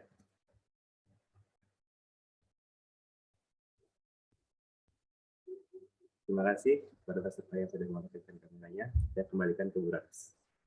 Baik, terima kasih banyak Mas Miftah. Demikian sesi webinar Microcredential sesi industri atau pemerintahan hari ini. Alhamdulillah kita telah sampai di penghujung acara. Terima kasih banyak kepada narasumber, instruktur, serta para peserta yang telah menyimak acara dari awal sampai akhir. Semoga banyak ilmu yang didapat untuk diaplikasikan baik pada final project-nya nanti maupun dalam kehidupan sehari-hari. Dengan ini, saya Rarasmai Indraswari, mewakili seluruh panitia yang bertugas, menyampaikan mohon maaf atas salah kata dan perbuatan. Akhir kata, terima kasih. Wassalamualaikum warahmatullahi wabarakatuh. Waalaikumsalam. Terima kasih banyak Pak Tito, Pak Agus Budi, Bu Lica, dan Terima teman-teman kasih Mbak peserta yang Rara, lain. terima kasih Mbak Lica, terima kasih semua panitia.